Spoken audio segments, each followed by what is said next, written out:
That's a better turnout. It's a much better turnout. Where'd you guys go? Where did you take a left turn? Oh, Donna, Joel's here too. All right. yeah, Donna sent out an email that had the link that I clicked at first. Oh, so the link that Donna sent out was a different one that I. I wonder if that was the email, the link for last week's or something like that. Anyways. All right. Seems like we're all here now, and we should be good to go. So thank you all for coming. I hope everybody is able to hear me now. Just so everybody knows, this is all being recorded. And so this will be posted a little bit later, possibly on the departmental website. We have 4 panelists today, and the theme that we have is folks who are working outside of academia in private industry or a national agency. Our 4 panelists are coming from across the country. We're sort of going coast to coast. Representing the West Coast, we have Bernadette Wright, and so she'll be introducing herself in just a moment.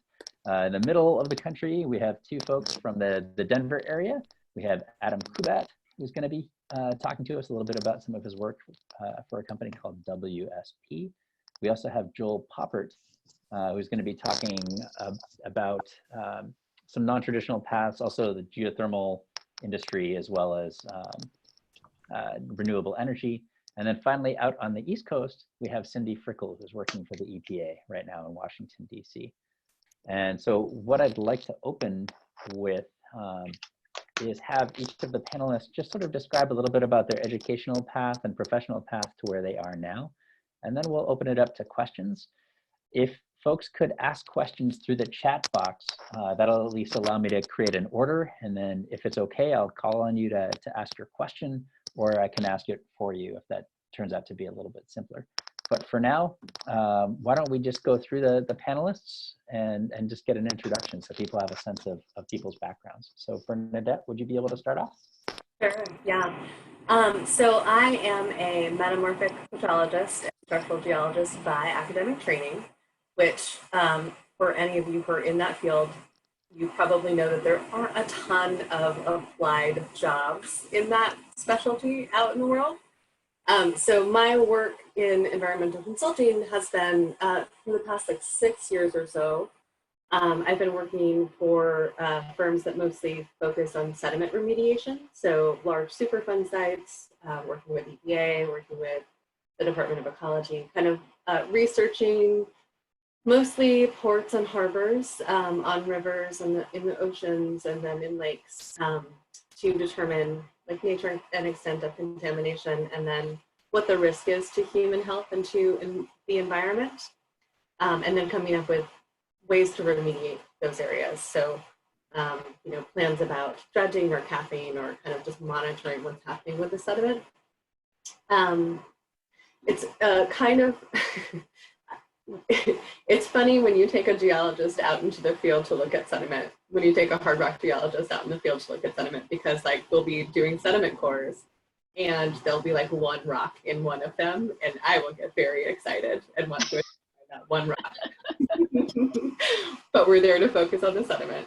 I mean, it's really interesting. I think that the skills that most apply from my academic background are really ability to research, so kind of look into a topic independently and figure out some answers, and that's, you know, from the order of magnitude of like what does this acronym mean, or like what's another name for this chemical that I might be missing, to, you know, what mills were operating on this river in the 1940s, and then just, you know, basic kind of general data analysis, being able to look at trends and understand chemistry data.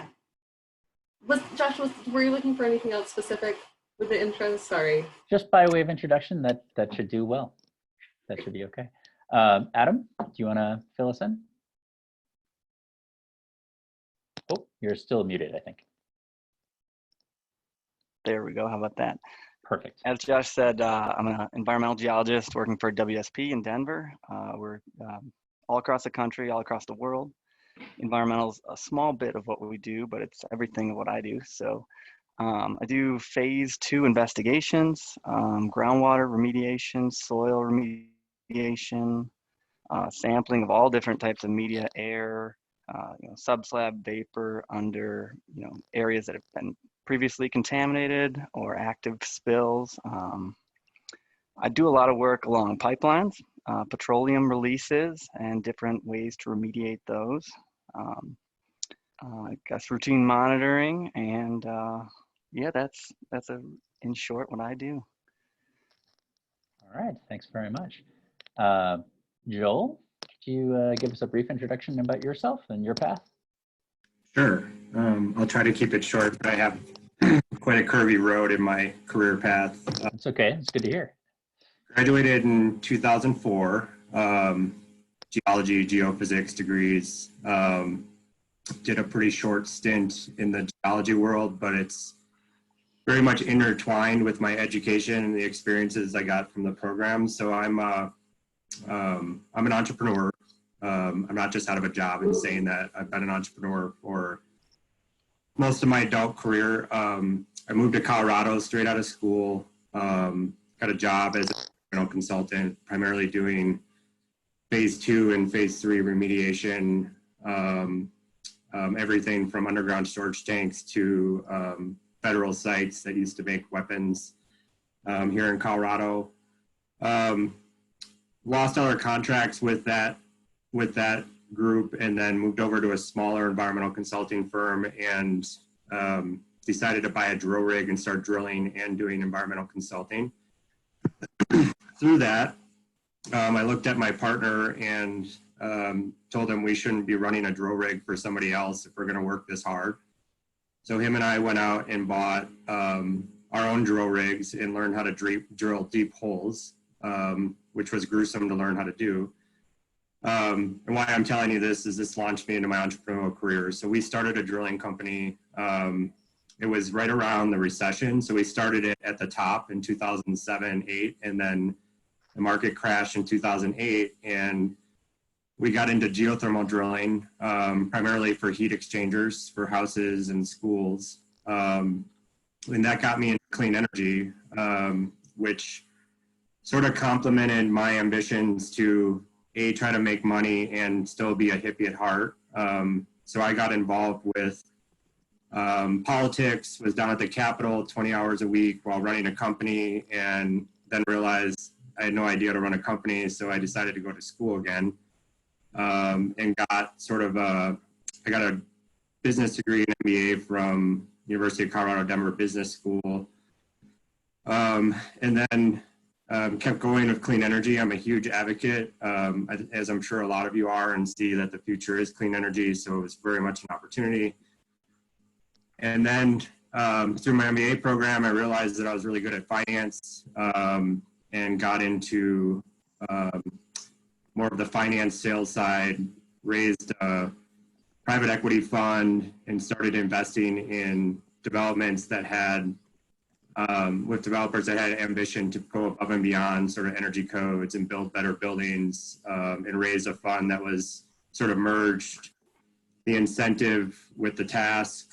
So now I manage, I own 2 companies. I'm a partner in one and I own the other.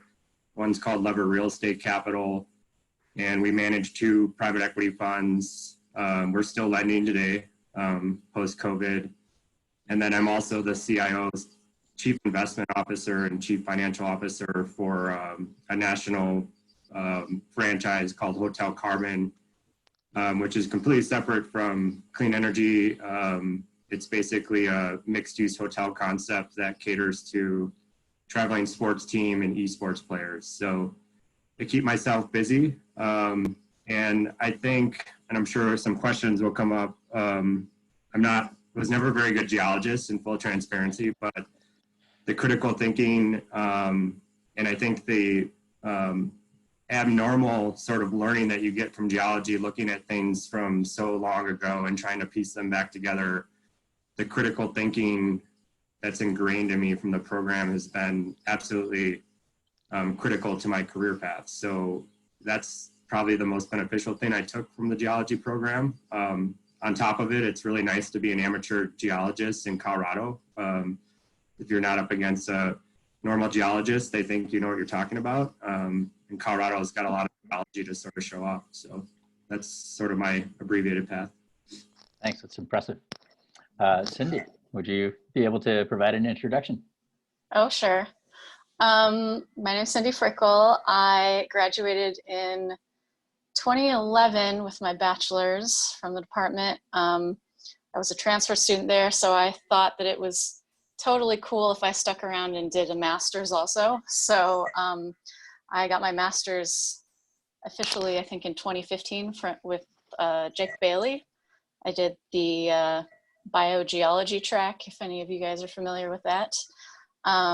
And since then, I first got the heck out of Minnesota, moved to California, lived out there for a couple of years, did some environmental consulting work. Seems like I've overlapped a lot with these other panel speakers because I also did phase 2s for a while. And then I was a drilling inspector at one of the counties for a little bit out there. And then I packed up and moved to DC and took a job with the EPA. My current job is with the Superfund Technology Assessment Branch. So what we do is look at what kind of cleanup technologies and characterization technologies are out there for doing like soil and groundwater cleanups primarily. And I'm doing a lot of coordinating with folks who manage those projects and helping train them so they know what technologies are available to them, and kind of just linking people together to help them figure out how to clean up their sites. Great, thanks. So again, all of you are alumni from our department, which is great. So hopefully you can provide a little bit of guidance on how you've made that transition rather from the department out into professional careers. If people have questions, they could enter them into the chat box. That'd be really helpful. But in the meantime, can you tell us, each of you, a little bit more about the areas in your particular sort of geology-focused discipline that you see growing or being available to our graduates over the next 5 to 10 years? Speak to that real quick. I don't think working along pipelines and things, I don't foresee any shortage of pipeline spills in the next 5 years. It's like an aging infrastructure. And even just since I've joined, there, just the number of new releases I've worked on is over a dozen. Anything from small to over 100,000 gallons. So you have different remediation plans that you take into account for those. But yeah, I don't think contaminated water and soil is going anywhere quick. Really, it is a growing industry, and there's new contaminants, and there's new ways to remediate, and there generally is more money for this as people demand it, as the citizens kind of, that's what they are looking for in a future.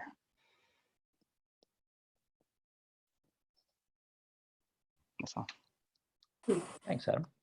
I would add, in terms of skills that you all might be able to kind of pick up while you're still in school, I would say that like any kind of data analytics that you're doing, any kind of programming languages that you're interested in learning, those are very useful and very transferable skills. So would highly recommend. I think that in general, I see the firm that I'm at and other firms that are similar moving towards mostly Python stuff, but there's still a lot of work done in R. And I would also just say like any kind of environmental statistics class that you can take, things like that. And I agree that, the contaminated site business is, it's so Not going anywhere. yeah. I would agree with that also. I could probably speak a little bit to that. I do have a pretty significant geothermal background. Yeah, I think we'd like to hear about that. I was considered the geothermal guy here in Colorado for a long time. I was absolutely in love with geothermal. There's an industry there. I think it's geothermal energy as in terms of electrical generation, I think is, and somebody could correct me if I'm wrong, but I think it's pretty constrained to advanced education in geology and physics. So master's to doctorate level. There's a lot of stuff going on at the National Renewable Energy Laboratory. With upswings in economies comes development and remediation. So there's always sort of a need for the environmental consulting aspects, both at the underground storage tank sort of level to very advanced cleanup activities, particularly in the West, where there's a lot of old mining sites and there's a lot of federal activity out here. And I also wanted to sort of touch on, I don't know how often, I've been around startups for 15 years and I run into geologists all the time. They're not doing geology, but there's something about geologists that they fit into the sort of the startup world. They have an innovative edge to them. I don't know why, but I run into them all the time. So, and I go back to sort of, we've been hardwired, particularly through the Minnesota program, to solve problems and think very critically. And as the older generation gets older and retires, there's a huge vacuum of critical thinkers that are needed. So I wouldn't limit yourself just to certain boxes and know that you're going to have to work and prove yourself, but you can go other places too and navigate because you can solve problems. A good one. Cindy, from the national agency perspective? Yeah, we've been having some chats at EPA recently about how do we get geologists more ready for environmental geology. I think it's a relatively new subdiscipline, and there are not many universities that have programs or tracks dedicated to this. I know, Josh. we're going to talk later. So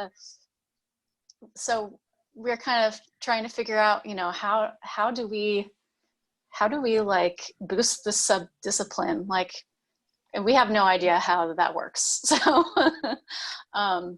but after taking a look at the curriculum that U of M's put together for it, I feel like you guys have really hit on some of the points that are things that I learned in the field and wish I knew earlier, and also things that I've been hearing around the field, and also that you all have brought up today already, specifically like needing more quantitative skills, programming skills, just kind of project management skills, things like that. Those are all really great to have, and I hope this program does well and that other schools pick up on it and start doing it too. Thanks. Hey, we have a really good question from Alex. Alex, do you think you'd mind asking? Sure, no problem. Yeah, thanks for joining us. This is great. My question is, if you could speak to any of the changes, big or small, that you've seen in the environmental field over your careers. So be that in the entrepreneurial landscape or regulation or private industry, are there any things that used to be more important, maybe 10 or 15 years ago, like certain contaminants or types of sites that were really common to contaminate or investigate, but maybe today are becoming less and less important? Or do you see any like emerging areas of interest in industry or government regulation, or like new types of business trends that you see emerging in the next 5 to 10 years that we might be interested to hear about as people who might be entering these fields one day? Yeah, sure. I can speak to that quick. I've been a geologist for 5 years now, so I'm mid-level. When I started, I guess there's always been, since the EPA was created, you have like pump and treat systems. That was like the thing they were pushing, and it is still in effect. I still maintain certain pump and treat systems, but companies are moving away from that as there are better options. We don't want to pump and treat for 30 years and still not achieve remediation standards when we can do 4 weeks worth of in situ chemical reduction injections into a field at certain spaced intervals. So geochemical in situ remediation is a big one. That's what my company is pushing on or proposing to a lot of clients as a higher upfront cost and much lower long-term cost than pump and treat systems. That's just one example, I guess. Anybody want to add anything to that? I can add to that. You go, sis. Oh, sorry. So yes, I agree with that. Definitely more active cleanup remedies. That's kind of the way to go nowadays. Also combining the different types of technologies that are used. So like Adam mentioned, pump and treat, just like pumping and treating groundwater. Yes, there are still those systems around, but a lot of folks are just adding one treatment after another, like, you know, attacking different parts of the site with different treatments or doing kind of like a treatment train. And then another thing I'll say is that my impression is in the industry, this is like the golden age of the geologists right now, because it used to be ruled by the engineers, and all of a sudden there was the like geologist revolt is what my old timer coworkers call it. And the geologists got sick of project managers not paying attention to them. And now all of a sudden they're kind of taking over. So it's a good time to be in geology and the environmental world. I'd also add that the clean, I mean, if you look 10 years, 10 years in the future, I think the writing's on the wall that oil and gas is going to continue to decline and clean energy is going to continue to grow. I mean, that industry is already, I know we're not doing enough, but it's growing exponentially. And geologists fit very well in many different facets of that industry, which is very much global at this point. So it's a place to look. I would add, you know, starting consulting honestly was one of the major things that happened. It's kind of a crash course in organic chemistry, right? Because that's really what we care about is organic chemicals, some metals, but a lot of organics, which I really didn't know much about at all. And there's a huge amount of work being done right now with emerging contaminants. So I don't know if you've heard about any of the kind of PFAS, PFOA, the perfluorinated chemicals that are really, those are like the new ones that everyone's worried about right now. So emerging contaminants is a big field that is going to grow and change.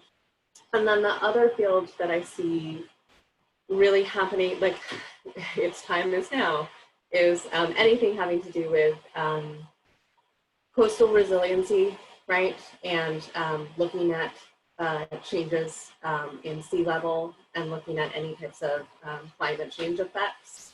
And that has to do with not only the remediation that we're doing, but also any kind of like structural operational planning that our clients are paying attention to. So, you know, it's not only, we're not only looking at like, how do we build the best wastewater treatment system, but we're looking at like, okay, where can we put this so that it will be operational for the next 100 years versus the next 20 years.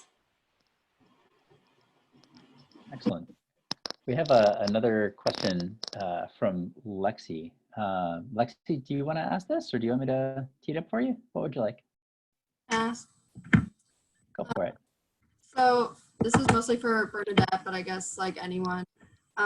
So since you said you were a metamorphic petrologist, like I'm really interested in like metamorphic petrology structures and stuff, but I mean, I don't really know what my options are for jobs with that. How do you use that with like remediation purposes? Or like, I guess also have you had like other positions that are more like metamorphic petrology based or yeah, basically all. Yeah, that's a good question. That's a good question. I mean, honestly, my heart lies with metamorphic rocks.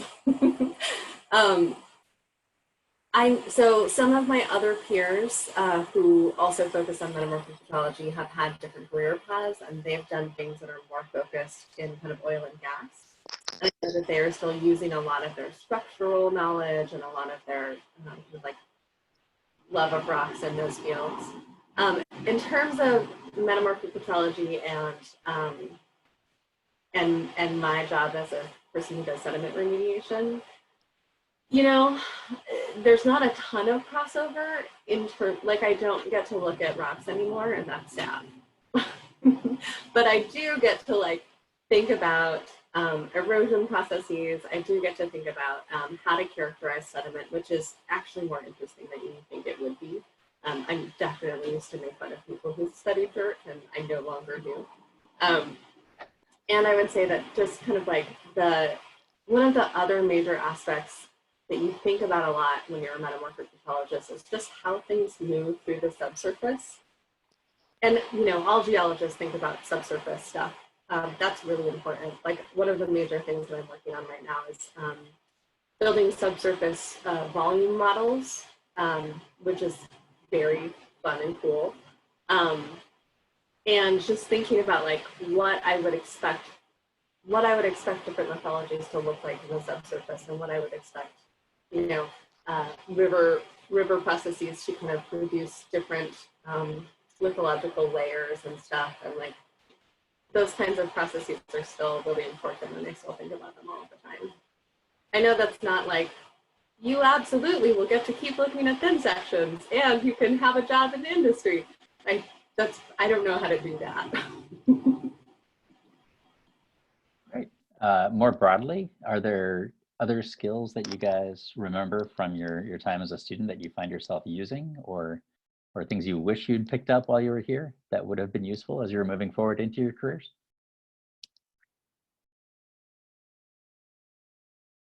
Need a minute to think about that one. I know, it's kind of a big one. I know. Well, I will say back to Lexi, I still get to look at rocks. So you can still look at rocks when you're environmental drilling. We have sites that we install wells. I unfortunately didn't get to install most of them, but up to 400 feet deep. And so you cross through 4 different like aquifer zones. So it is really interesting logging those cores and, you know, pulling up this section of rock that it's just really, I don't know, it's really rewarding. Pulling rock from bedrock from real deep, and looking at what the rock is under your feet and mapping the major faults, and then doing the data processing for how the different aquifers interact and how the contaminants flow between aquifers around the fault zone, things like that. So it can be very fascinating. Yeah, that's the one thing that I'm sad. Like, I don't really do any uplands work, and like I get to do cool stuff like that if my firm were more focused on that. So Yeah. Let me throw in one more thing for Lexi. Like one of the issues that like, I mean, I work in the Superfund world, so not a lot of people get to work on these sites, but one of the issues that is kind of a national issue, but regionally specific, is cleaning up from fractured bedrock. So like, especially in the Northeast, there are a lot of crystalline rock sites that they've got deep contamination. So characterizing and cleaning up those sites is a challenge. And also out around Bernadette's area, out in the Pacific Northwest, I know that's another region that's got some fractured rock issues. But you kind of have to move to one of those areas and also like get into the remediation side of things, which I think for most of us, we've kind of funneled in through the phase 1, phase 2 world. So doing like site investigations for smaller sites, and then maybe you get into the remediation side after that. Nice. All right. Lindsay Kenyon has a question. Lindsay, are you willing to go ahead there? Yeah, it's actually just a follow-up on essentially the question you asked, but with a more specific spin on it, which is with all the drilling in phase 2 being mentioned, I know I've actually worked in consulting before, and I was just curious to get your guys' take on what sort of skills, when it comes to phase 2, particularly drilling and then logging, did you feel prepared for or not prepared for going into the field? And what kind of skills do you wish you had, or what were most useful when you guys went to do that, since that's something it sounds like a lot of you went through on your way to where you were going? So. Well, I was not prepared, but fortunately they were willing to on-the-job train me. But again, if that's something you already have a bit of experience in, you're going to be right up there at the top of the resumes. So however you can get that, I did an internship with a kind of geotechnical company in Minneapolis there, Even that, I didn't do a lot of soil logging, but I did some, and that kind of got me the in. Yeah, I would say also just like one of the primary things that you're doing in the field to identify is like trying to estimate grain size with like both by feeling it and also just by looking at it. So like all of those exercises that you're doing when you're looking at a rock and you're like, what, how much quartz is in this, right? Like all of the like physical, the visual estimation of percentages, that's all really useful. Just before we move on. Oh, go ahead, Cindy, please. I worked at the core lab at the U, which I think has changed names since I was there. It used to be LAC Core, the LRC. But so I learned to do sediment descriptions there, which was really helpful for doing like direct bush logging when I was in phase 2s. But also in the consulting world, you might be trained a totally different way to do it. So I went from doing like geology descriptions to, at my job, they wanted us to do more of a USCS based, which is like the engineer's way of describing rocks. So it was really frustrating to me to have to relearn it and do it that way, because I still feel like our way is better. But there's definitely on the job training that will happen. But I would say that to just get any field experience that you can, that'll help you get a leg up on being the top candidate in the pile. Can you guys, we have a couple more questions, but I just wanted to ask you to expand on something. Can you guys talk about the importance of supervisors and the people who are doing the on-the-job training for you in the consulting world whenever you're learning a new skill? Has there been good quality mentorship for you at the different places you've worked? It's really going to be hit or miss. I mean, I was drilling on my own like week 3 of on the job. So I had one day with training with a guy and the rest of it was all me. So it's going to depend on your company. It's going to depend on the projects they have, how busy they are, you know, how much is going on. Generally there are people to reach out, and you'll learn those over the years, who to go to for questions. And yeah, really like asking questions is a big deal, and figuring out what you can on your own. I can talk to that a little bit too. I've never been shy to harass people to learn, and I think it's a good combination of humility and just letting them know that you're determined to learn. My first consulting job, I had a project manager named Cliff, and he was always busy, but he was like the most knowledgeable person in the organization. And I convinced him to mentor me, and worked underneath him and sort of took that. And then I've always sort of sought out mentors in my career. And I think as long as you go about it, you know, with a humble mind and a determination to learn and advance in your career, you'll find those people, and they're really invaluable for your professional career to mobilize forward. Because without somebody to answer your questions and give you the time, it's very hard to advance. And then you pair that with, you know, self-learning also. Yeah, I would agree. I would agree with you, what has been said already. I would also add that it, you know, again, it can be very company specific and it can be very group specific. I think that the first person who actually taught me how to log in the field was like very much a geologist, and Cindy, he was kind of like, oh, let's just like skip over all these details in the logging standard because they don't really matter. And then later, you know, another person was like, no, actually, we have this standard, you must follow it. So sometimes you can have mentors that are like, not actually that helpful, depending on how they're teaching you. And I think that if you can push your work forward as much as you can on your own by doing your own research, if you can have that initiative and then go to your project managers or your supervisors when you're actually stuck, rather than with every question that you have, that's a really good approach. But I would say advocating for yourself and you know, being not being shy to reach out to people when you need help is a really good way to go. Thanks. Cindy, anything from the national agency world?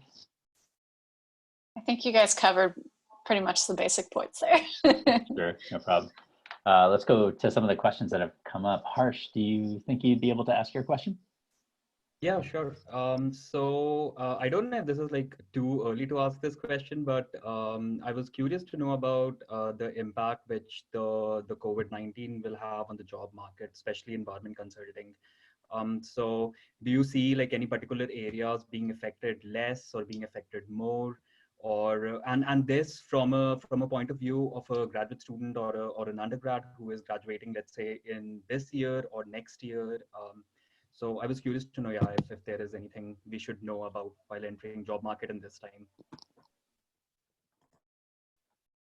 Well, one of the big things that'll come up is your ability to work remotely. That'll play in. I'm obviously working from home right now, as is everyone, I believe.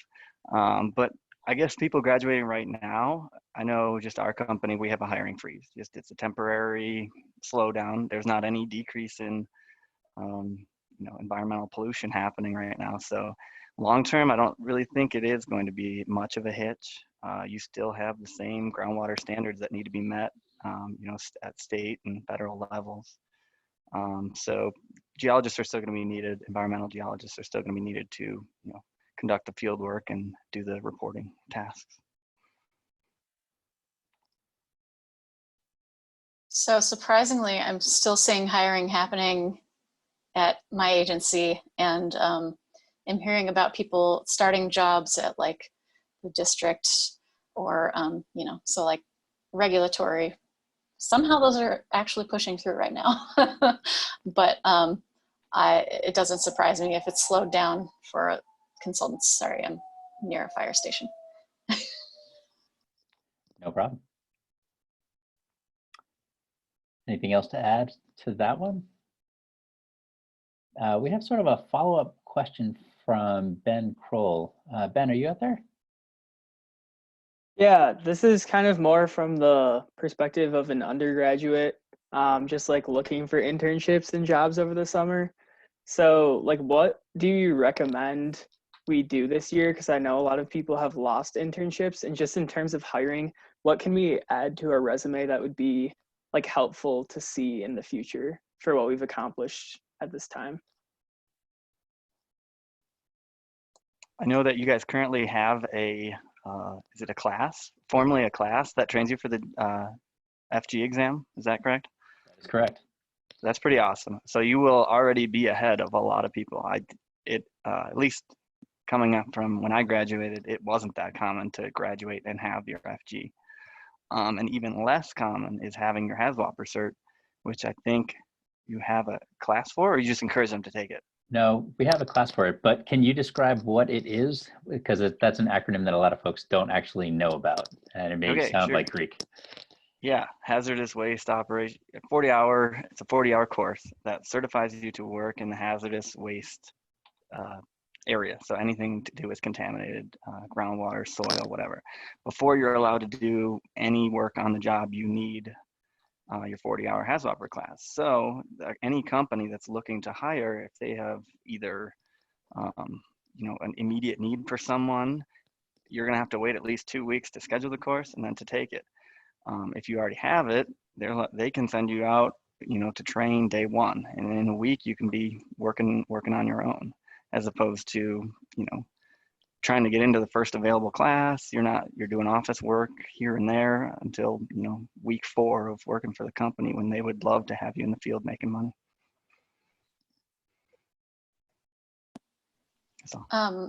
So you can try and look for like some volunteer programs that will get you out in the field. I know one that I did when I was early in undergrad was called the Wetland Health Evaluation Program. So it was doing monitoring around wetlands in Minnesota, and all you had to do was like get to the site, and someone would show up with waders, and you would tromp around and empty bug traps, and then later like identify what kind of like caddisflies or mayflies were in there. It was really fun, and good field work that looks good on a resume, even if it's under the volunteer section. So I'm not sure if that particular program still exists the same as it did back then, but I'm sure there are others you could find. Yeah, I would second volunteering, and I would say that like anything with science communication. So if you can work with an organization to help them talk about the science that they're doing, anything with project management, those skills are really valuable. And even if you're doing project management for an organization that has nothing to do with science, those are still really valuable skills that will look really good on your resume. So, maybe find something that you really care about and try to help an organization that's doing something that you really believe in and gain some new stuff. Yeah, I think generally people have time right now. A lot of people are confined to their small spaces, and so it's a good time to reach out to people. I think formal internships and postings for this summer might be far and few between, but I think informal internships and mentorships are probably available if you have the ambition to find the right stakeholder and reach out to them and see if you can provide some value to them, and they can, in exchange for them to mentor you. Going into that conversation and trying to initiate that conversation without any expectations, I think you'll find might be fruitful. Maybe hit a couple people up with that sort of fit your desires for your career path and see if you can grab their attention. Because right now people they're not super busy, whether they tell you they are or not. You're only limited to what we can do right now inside our houses. So, and they're looking for somebody to talk to be honest with you. Maybe it's a virtual cocktail with a professional and see if you can just pick their brain and see where it leads. And remember that even if they don't have an opportunity, they usually, if they like you, they might know somebody that does, and it just kind of goes from there. Yeah, I think that networking is extremely useful. And, you are right now networking with all of the people that you're going to school with, right? So like, I would recommend Cindy for a job in a heartbeat because of my experience with her in grad school, right? So like, remember that those people are important and not just like your annoying partners on your group project. I would say another thing you could do with your time also is I know a lot of companies and organizations are creating a lot of webinars with a lot of new information. And I think that a lot of those are available to the public. And that could be a really good way for you to kind of research some aspect of the industry that you're more interested in and get some, look at like what people are talking about right now. Nice suggestion. Yeah, I want to piggyback off what Joel said too. In college, I was involved in AIPG, not a lot, but a little. And even today, I still have those same contacts and even, occasionally reach out. So I ended up working for a company that was fairly active. WSP is pretty active in the Minnesota chapter of AIPG. So you'll meet some of my coworkers if you happen to go to those meetings, and you might even get free food, which is admittedly one of the reasons I went back in the day. So It works for me. We have another question from Janelle. Janelle, are you still there? Yes, I am. So I don't know if you guys will actually have the answer to this, but I'm really interested in both like climate work and hydrogeology. And I know that Bernadette kind of said that climate work was one of the ways that the remediation work was going and heading in the future. Do you guys know that, or like, what sort of jobs in either the private industry or remediation would be available for like this combined field, or how they would kind of combine into like a job? Sure, I think I get what you're saying. So WSP does all kinds of work, and environmental is part of it. Right now, if I was really interested in it and had the contacts within my company, I could transition to greenhouse gas emissions reporting, and that could be 50% of what I do. And then on the other 50%, I'm a hydrogeologist working on contaminated sites. So generally, you have large environmental companies that do all aspects of environmental work, from emissions, climate resiliency. We have an entire, I don't know what they do exactly, but we even do offshore wind installations. We support the geotechnical drilling for that. I have a coworker here in Denver that shipped out on a boat for 2 months to do soil logging for offshore wind on the East Coast there. So, you get in the industry and you have a choice in where you guide your career. You'll meet a lot of people within your company and they'll do different stuff. And if you do good work, they'll pass some of it your way and you can direct your area of expertise that way. There's some, I'm speculating here, but there's, one way to sort of, there's probably two ways to go in a big organization, but if you look at companies like Tetra Tech and some of the bigger firms, if you can break through barriers, they're involved and they've absorbed, I don't know, a third of all the companies across the world or country. So there's ways to mobilize within big organizations, but coming in fresh, I know it's always hard to walk out of college and go find your dream job. Everybody's gonna have to start somewhere, but I think to some extent, you have an advantage coming out of college taking an entry-level job and then creating your career, understanding that the first few years, you're gonna have to eat crow a little bit and do what needs to be done, and then you'll build up the expertise to mobilize to where you want to go. But generally, geology and climate work are very much interwoven, and they will be. Everything from clean energy and windmills to flood mitigation and all the things that are going to come with climate change and preparation, both the impacts and mitigation. So that career that you're describing that you want for yourself is very much going to exist at an elevated level in the future. It's just, there's no way around it. We can see what's happening. We can see what's happening to a lot of the coastal areas also. The insurance companies they're pushing for this stuff to happen. So I think that career is there for you to be taken. And you're gonna have to create it for yourself. If you're interested in the regulatory side of it, there are definitely also jobs doing like wellhead protection. You could help states like California figure out how they're going to keep having enough fresh water for everybody there, and protect against saltwater intrusion, stuff like that. So there are plenty of interesting jobs out there on either side. Yeah, I think that what I've seen in the consulting industry is that there's most of the work that we do is on contaminated sites, and it's not so much on the clean water side. But I think that, like Cindy's saying, and like Joel's saying, like as we move forward and there are more and more climate impacts, we're going to be needing to think about our water supplies more and more and more. And so I think that that intersection of those two interests is a very critical and useful place to be. I don't know that there are a lot of firms that are doing exactly that yet, so that could be challenging. But I would try to look for somewhere that has at least some of that work that they're highlighting. Fair enough. I wanted to explore something that Joel touched on a little bit earlier, and it has to do with this idea of the sort of path that people take when they're starting a new entry-level position.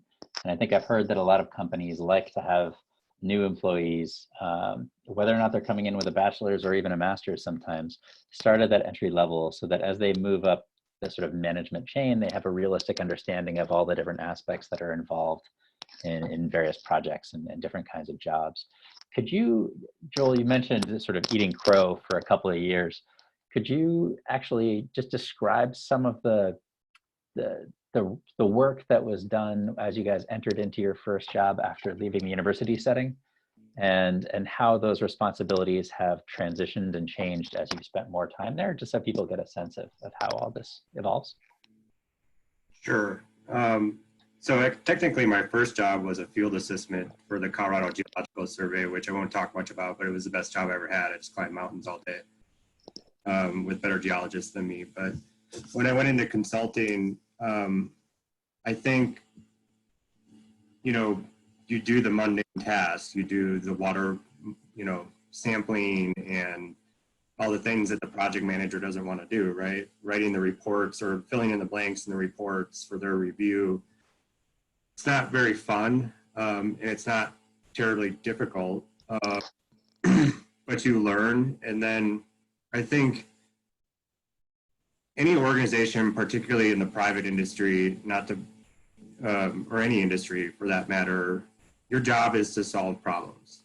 And that's how you create value in an organization. So the more that you can make things more efficient for the people above you, the more you're going to mobilize to the top, right? So I think you can boil down and get the advancement in career to your ability to solve problems. First of all, recognizing problems and then figuring out how to solve them to create value. So when I say eat crow, I mean, you're going to come out, you have no experience, and you're not that valuable, let's be honest, to that organization. So you have to you're valuable enough that they're going to hire you, and then you have to create value for your organization. And you're going to do that throughout your career by solving problems.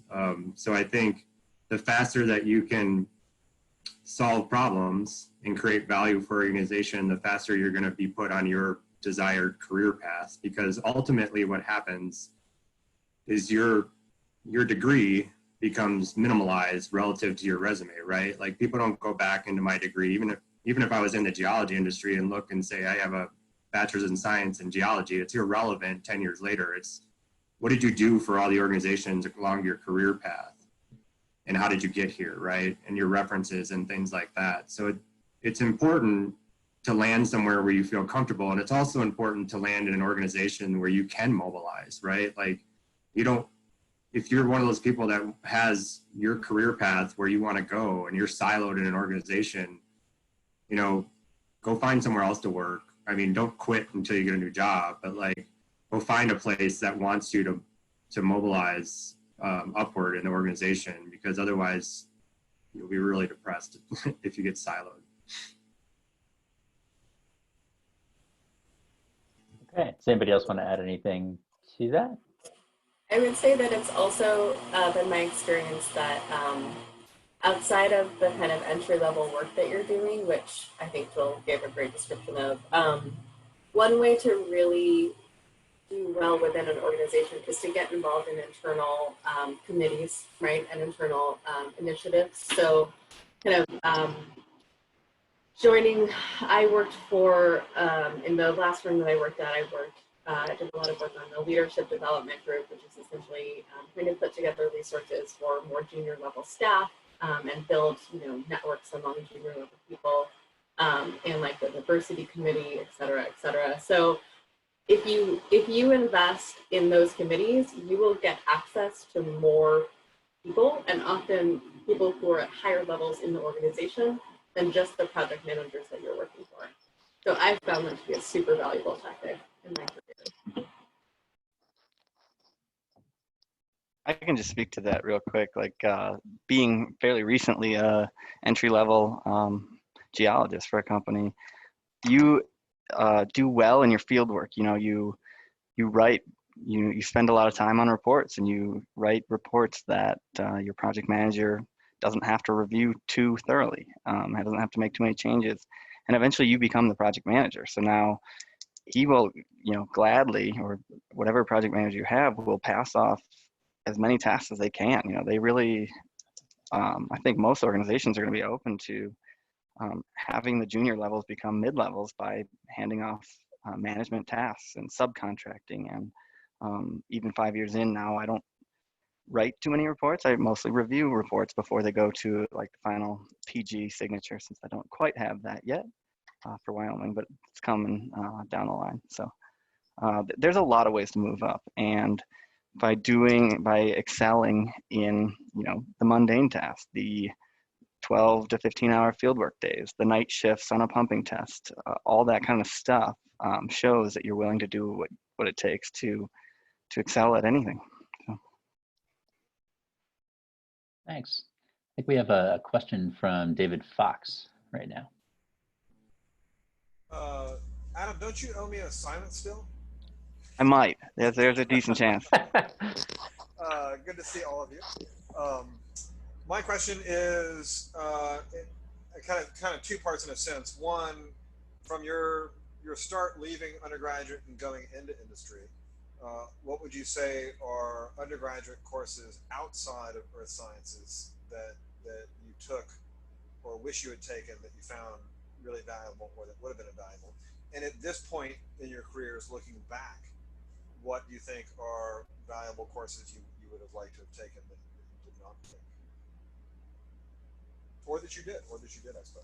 I mean, kind of looking forward from when you started and looking back from where you are now, what are some non-earth sciences courses that you think are beneficial for students looking to get? Sure, yeah, that makes a lot of sense. Bernadette said it earlier. Coding languages. If you have that expertise, you'll be given a certain batch of projects that require that. If you're really good with statistics, you'll be immediately assigned, because a lot of the older project managers don't have any statistics experience. So they're willing to pass that down to you and have you do environmental statistics, long-term trends for different contaminants that you include in final reports to the state. Those are two big ones for me, but I also, I guess, environmental engineering courses that kind of plays into the greenhouse gas reporting. That's kind of like the environmental scientist side. I think that's all I got for now. Bernadette mentioned OChem earlier, and that was one that's come up for me that I wish I'd taken. GIS was very helpful. Even if you don't use it that often, you still know how to use it better than the next guy. And kind of anything math, like you'll interact with so many people that are just want to have nothing to do with math. So if you know just a little bit more, that'll get you ahead. I mean, being the finance guy in the room and running a lot of companies, I don't think it ever hurts to have some business acumen at any level, even in academia. We see it. I've done a lot of interaction with the National Renewable Energy Laboratory and a lot of places where doctorates and master students go, and a lot of those guys have combined business degrees. It's not going to probably help you in an entry level position, but it gives you a little bit of a foundation to mobilize within an organization as you get into project management and maybe even starting your own company.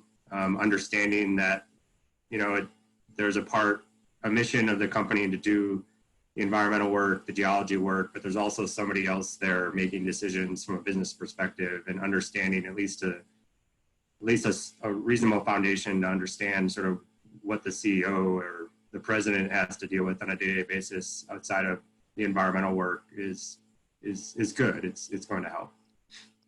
Well, Adam, the sort of the other three, and Poppy, what you're saying makes a lot of sense. But the other three is kind of gratifying to hear that, because it was, Adam, probably about your time period when I was the DUGS that I really started. I think Josh has continued pushing GIS, programming, and statistics as really important adjuncts just in general. I think separate from the private sector, I think just in earth sciences in general, those are really important tools. And I hear you all say that, I think is really, it's good for the undergrads to hear that. That's in particular, those are important skills that can make a difference professionally. I would say also, like, I don't particularly have any of the programming skills that I think that everyone should have. I do Excel. I do a ton of things in Excel. So any type of Excel fluency that you can develop, like even any of the, I mean, VLOOKUP is my favorite formula, and I do a lot of budgeting in Excel, talking about financial stuff, any kind of tracking, that's all super helpful. So getting to really know those tools is very useful. I think ultimately, really knowing how to use a spreadsheet and knowing how to use the functions in a spreadsheet is effectively a form of programming. It's relatively simple and can be quite complicated. but I think it's a skill that many undergraduates don't pick up in a lot of their courses. And I think there's probably a lot of more senior project managers who don't have a lot of that also. Correct. You bring that into the mix, and like you're able to do some numbers, you're able to do some basic statistics, you know, some crunching through complicated tables of data to make it into a presentable form that's easy and quick to read. I think that, in my view, that really counts. I think basically. For sure. Yeah. I mean, even for Excel, using Excel for budgeting sheets, and you know, you have a portfolio for myself. We have a portfolio of different environmental sites, and we present our projections to the client every year. And those projections are all in long tables, and we use budget tracking. So yeah, there's plenty of Excel functionality that we use and is important. I think another really important skill, sorry to interrupt you, it's just any kind of data visualization. So being able to look at the data that you have and think about the questions that you're trying to answer, and just even be able to sketch out on the paper, like, what do I want my axes of my graph to look like? How is this going to be the most interesting and the most effective for me to present this data? So those kinds of questions are super useful. How important are advanced degrees for actually advancing within your professional settings? Are master's degrees considered useful? Is it an MBA that would be most useful for you? Or do you see PhDs in your companies and settings? I'd love to jump in and say that I just have a BS, but I am among the minority of people that I work with. I don't find that it, I think Joel said earlier, it's kind of your experiences that guide, you know, your upward mobility. And so I find that it hasn't been a limiting factor. Some things, I guess, more time to take certain courses and develop in other ways would have been helpful, but I think there's a lot I can do with just a BS. I went back to school in 2011. I'm of the mindset that unless you're staying in geology, then yes, and you know what you want to do in geology, keep going forward and get your master's, PhD. If you're uncertain, you know, where your career is going to take you, then take some time, figure it out. I went to school not because I wanted to get some job that I didn't know and make myself more valuable. I went to school because I knew what I wanted to do in my life, and I knew the education I needed. I also took advantage of, you know, post-recession and figured, you know, why not? There's not a whole lot going on right now, so it was a good time to go back to school. So I think at least in my path, it was more like I always knew that I didn't know what I wanted to do coming out of school fully, so I would wait to go back to grad school or maybe never go. And I run into a lot of people, I think, that do have grad degrees and don't have grad degrees, and they're, you know, all in the same playing field. So I don't know how necessary it becomes unless you're looking for requisite skills for your career path. If you know your career path and where you want to go, and you need more education, then certainly go back to school, because it's the easiest, fastest way to get that knowledge in your head. Otherwise, you know, then it's just reading books and mentorships, and that takes a long time. So that was sort of how I approached it. Grad school is also not cheap, so don't go there unless you know you want to go, right? At least it wasn't for me. Cindy, in the federal government? So the folks I work with are a mix. There wasn't like a master's level requirement for my job. I think I started where most folks who have an undergrad also start. And they told me I just had to put in the time. So I think definitely for geology, you can go into certain jobs with either an undergrad or a master's level.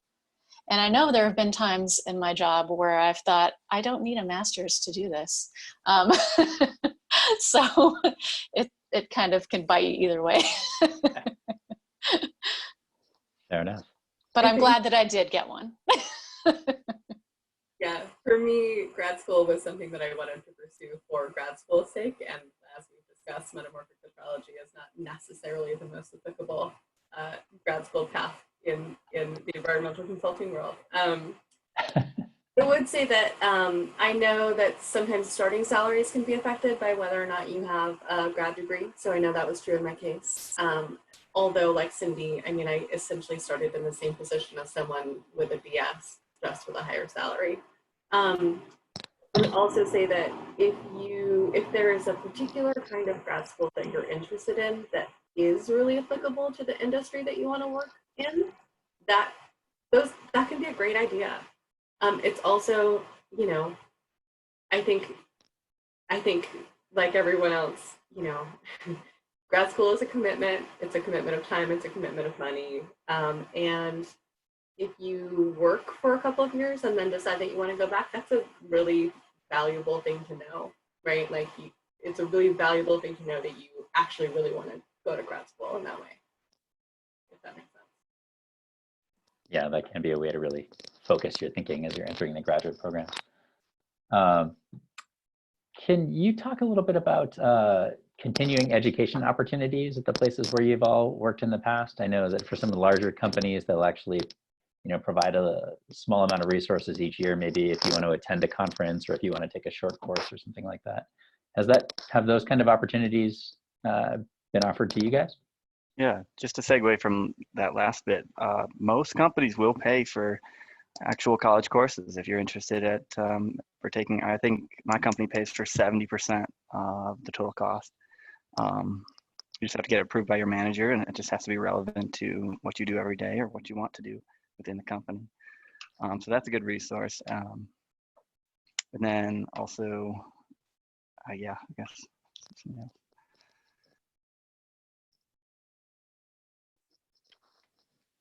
Anybody else?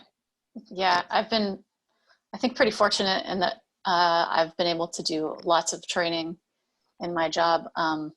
Aside from, you know, getting to watch as many webinars as I want, I've also been sent to some courses that are pretty great, that probably rival some of the university courses. So, and it wasn't hard to get those approved, but I don't know that that's the standard. Probably a lot of folks don't get as many opportunities, but they're out there, and you should always ask. Fair enough. We have a question that's coming from one of the undergrads, and they're saying that their background's a little bit noisy, and they'd asked if I would ask this. So a lot of the undergrads are, you know, dealing with a very strange time right now, and they have a lot of free time, and they were wondering if there's any helpful skills that any of you have learned on your own outside of academics and outside of sort of professional settings. And do you know of any resources that'd be good for sort of self-teaching at this point? Anything to weigh in on that one? Books. So, I mean, yeah, I mean, you are graduating in a really, I mean, it's just surreal. I think it's surreal for all of us, and I'm sure it's scary. I mean, going back to the mentorship thing, don't be shy, you know, introverted, extroverted, reach out to people, get on LinkedIn, see if you can find somebody to help and in exchange for their mentorship. And I don't know what's available in terms of free programs, but I think there's always, if you want to learn something about anything, you know, we live in a time where the world's your oyster to learn. You know, if I don't know something, I go on the internet and try to find a book or somebody that knows something and call them and see if I can pick their brain. It's really up to you to, you know, take the ambition to educate yourself and do those things. You know, at the same time, if you're graduating this summer, right now, yeah, network. Networking is a necessary evil in professional life, whether you're introverted or extroverted. You're going to have to learn how to do it. None of us, I think, like doing it.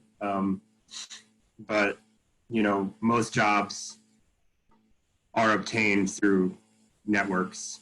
I mean, I don't know what the statistic is. I know 70% of statistics are made up on site, but you know, I think most opportunities come from somebody that knows you. So it's get out there and network if you're bored and see what happens.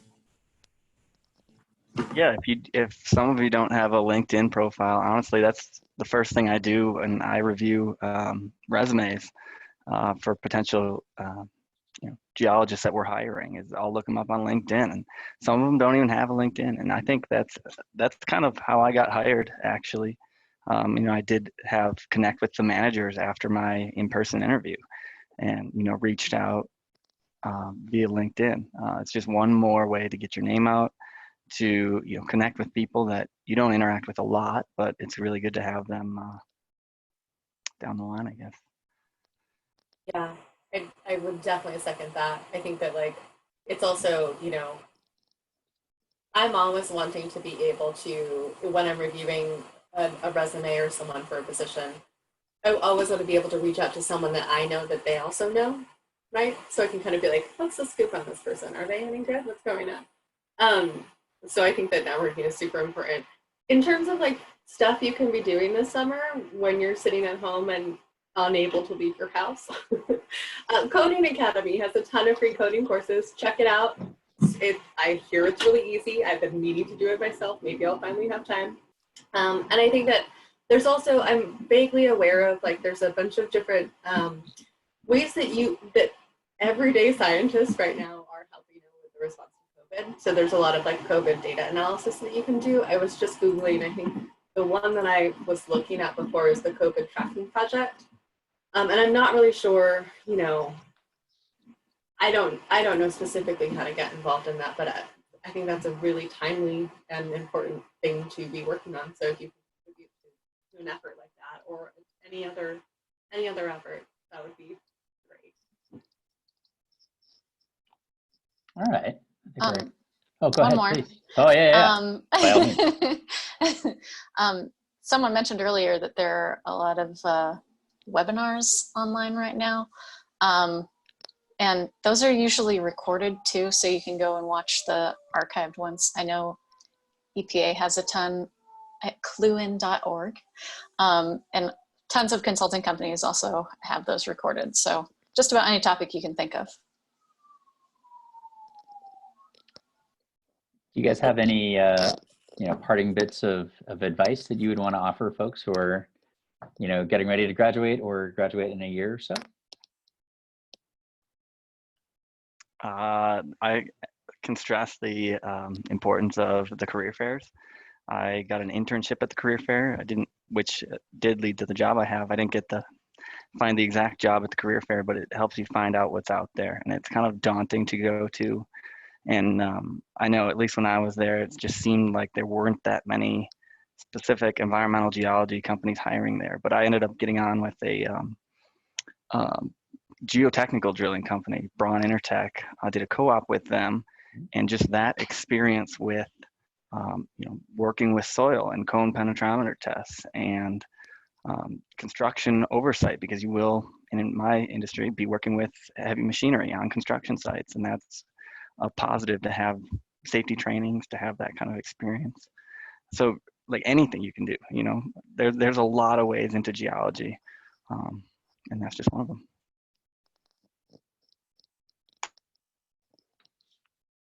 Excellent. Other thoughts? I'd say something. Sorry, go ahead. Oh, I was just going to say, practice interviewing. So, buddy up with a friend and have them ask you questions, or just answer your questions into the mirror. Anything that will help you formulate how you want to answer those generic questions that every employer will ask you.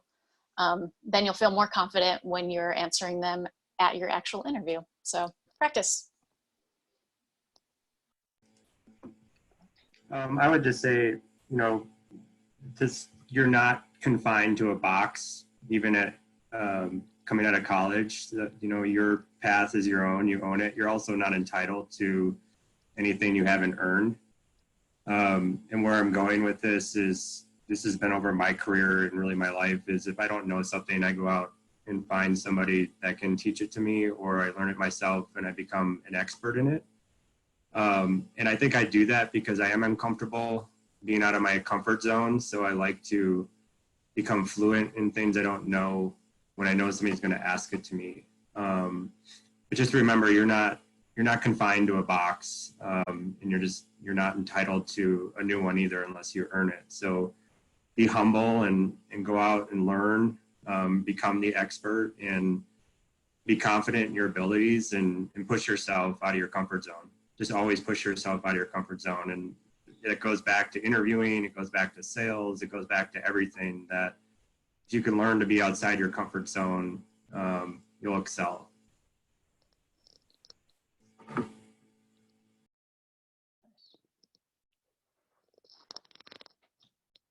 Okay. Unless there's any other comments, I think we should, just say how grateful we are that you guys have all spent an hour of your time with us to talk about all this stuff. The tradition that we have here within the department is towards the end of such an event, we'll all turn on our cameras and just offer a little bit of, round of applause for everybody for being here. So thank you all very much for your time and your thoughts and for being here. It's been great to see you all again. Yeah, for sure. And Joel, to meet you in person as well. So again, this has all been recorded. We'll try and get it posted online in the near future. And I hope there are ways that we'll all have a chance to cross paths again in the near future. Sure, good to see you again, Josh and David. Been a while. All right. So when you can, get back to Tate and say hello. Okay. When you can. Go Packers. Bold, very bold. Thank you, Josh. And thanks everybody who came. Thank you guys very much for being here. I really do appreciate it. And feel free to reach out in the future, Josh. I mean, I will. All right, you're welcome to. I'd love to do it, honestly, like almost a case study. So I know I went in completely blind to what I'd be doing. Sure. Didn't know what a typical investigation would be, or even typical contaminants I'd be dealing with. I don't think we had an environmental contaminant geology course of any sort. No. So yeah, sciences. Right. So yeah, there are a handful of things that kind of approach a contaminant transport more than anything else over in civil environmental. Which is what? Sorry? Very important, any kind of fate and transport studies, yes. Yeah, I took a continuing education class when I was working for an environmental consulting firm before grad school, and it was amazing to get those kinds of skills. Yeah, Cindy is aware of this, but I'll just mention it to you guys as well, just because we're sort of winding down here. We have a new major now in the department. Oh, I didn't know that. Yeah, it's actually called environmental geoscience. And so what was actually starting to happen when I came on as Doug's is we noticed that our existing major was great. It was fantastic, but the number of required courses was really small. And that was on purpose. That was so students could have a chance to sample all of these different things that were being offered all the time. But on the flip side, what ended up happening is we had some students graduating without taking some really important classes. Like we had folks graduating who hadn't taken like SEDSTRAT before, who were who were really hyper prepared for a graduate school career in a particular thing, maybe. But maybe didn't have enough flexibility so that they could go out and be competitive for a lot of different kinds of jobs. So the environmental geoscience major it requires things like a GIS class. It requires things like a soils class. It requires some strat, hydrogeology, a bunch of other classes. The list of required courses is longer, and it's meant to provide a really solid foundation for folks who want to go out and be competitive for a great number of different kinds of jobs. So that's been good. That came out of interviewing a whole bunch of potential employers in the Twin Cities. I think everybody got tired of me really quick from like going in, like knocking on their door and being like, "What do you want?" But it's been good, and it's also helped. I think the number of our students is starting to grow, which is really important. Yeah. But any feedback you guys can give us as far as the kinds of things that new students need is fantastic. When you, Bernadette, came out like right out of the gates and said data science and programming, like my heart was just like melting. It's just like, oh, thank you so much for saying that. No, I avoided all of that. Skill set. It's so, I mean, it's so valuable. Yeah, it's huge. The other thing I wanted to let you guys know is, do you remember the career fairs that we used to have in like the College of Science and Engineering? There'd be these like giant things in Mariucci Hall you'd have to go to, and there'd be like maybe 3 companies that did geoscience. I went to those, yes. Yeah. So this last fall, we actually held our first ever Earth Science only career fair in Tate Hall. Wow. In there. Yeah. So we had 20 different organizations come, and it was everything from private companies that were around here to the Minnesota Pollution Control Agency, to the USGS, to a bunch of mining companies, to a bunch of, my favorite move that I did in all of this is I put a mining company right next to the Nature Conservancy. So they could just have fun talking with each other. But yeah, we're trying to make it a more like focus on environmental sciences and earth sciences. Sounds like you're doing good. So there have been some positive changes, I guess, is what I wanted to share as far as the training that's going out. When I first got here and was looking at you guys getting through classes, it was just sort of like, how are they going to know what to do? Learn it on the job. Sorry, Bernadette, what were you saying? Oh, sorry. I think that like the connection between academia and jobs, right, is traditionally pretty poor. So I really appreciate the work that you're doing. I think that you're definitely setting up for a lot more success. No, thanks. But I'm more worried about our students just being able to go out and get jobs and be happy. And I got to catch up with Joel a little bit later. You know, he was really cool just in terms of like somebody who started in geology and then sort of was able to leverage his abilities to a very lucrative career. Great. I have to run into him in Denver somewhere here. Sounds like he was operating a drilling company that I contract. Can you Sounds like a imagine? networking opportunity. Yeah, there you go. Thanks. Good to meet all you guys. You guys should all like ping each other on LinkedIn now. Very, very cool. Yeah, whenever you're back in the Twin Cities, whenever we're allowed to travel around the country again, it would be awesome for you guys to stop by. Yeah, I think there are a lot of professors that would have a lot of fun seeing you guys again. So I saw everybody out here once at GSA in Denver, 2016 maybe. Yeah, that's right. Yeah. Eventually we'll all be back. I think Denver is a pretty popular place to go for big conferences right now. Yeah. All right. Well, thanks, Josh. Yeah, my pleasure. Thank you all again. Thank you. All right. Take care, folks. See ya. Bye.